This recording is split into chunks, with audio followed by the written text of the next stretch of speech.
Cinema చాలా బాగుంది అన్నారు.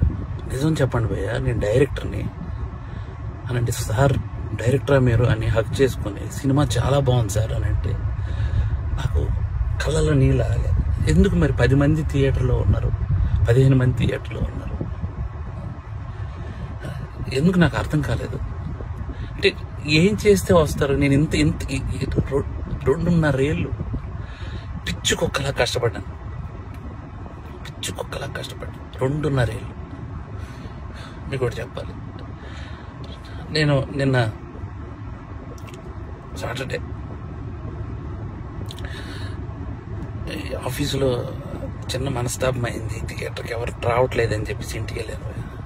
మా ఆవిడ సినిమా 4:40 షోకి వెళ్ళింది. నేను 5 o'clockకి ఇంటికి వెళ్ళిపోతున్నానని చెప్పాను. నువ్వు సినిమా చూసిరా, నేను ఇంటికి వెళ్తున్నాను అన్నాను భయ్య. మా ఆవిడ పరిగెత్తుకొని వచ్చేసింది భయ్య. నాకు అప్పుడు అనిపించిపోయింది, నేను ఎక్కడ మనస్తాపానికి చెంది ఆత్మహత్య చేసుకుంటారేమో అని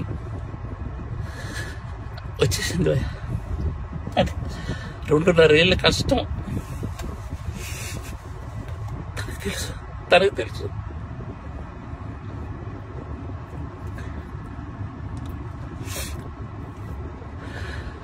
మలయాళం కంటెంట్లు, మంచి కంటెంట్లు చూస్తారు థియేటర్లో అని చెప్పి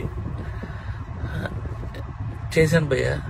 నేను కాన్ఫిడెన్స్తో ఒక మాట అన్నాను భయ్య జనాలందరికీ, సినిమా కానీ మీకు నచ్చకపోతే నా చెప్తే నేను కొట్టుకుంటా అన్నా.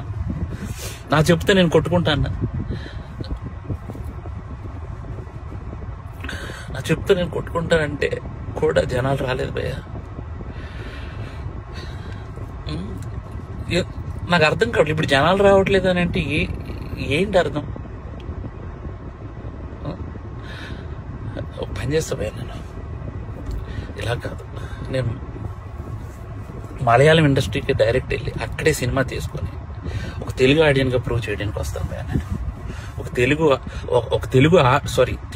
తెలుగు ఆడియన్కి సినిమా తెలుగు తీస్తే ఎలా ఉంటుందో చేసుకొని వస్తాను భయ్య. మీరు మలయాళం సినిమాలు అయితేనే వస్తున్నారు భయ్య, అర్థమైపోయింది నాకు. అంటే పరభాష చిత్రాలు కంటెంట్ సినిమాకి ఒక్కసారి వెళ్ళి బాగాలేదంటే నేను ఒప్పుకుంటా భయ్య. మీరు సినిమాకే రాకపోతే నేను అసలు బాగాలేదు బాగుందో నాకేం తెలుస్తుంది అసలు? నాకు ఎలా ఈ ఛాలెంజ్ నేను తీసుకున్నాను. నేను అది రిటర్న్ తీసుకొని నా చెప్పుతో నేనే కొట్టుకుంటాను. నా చెప్పుతో నేనే కొట్టుకుంటాను.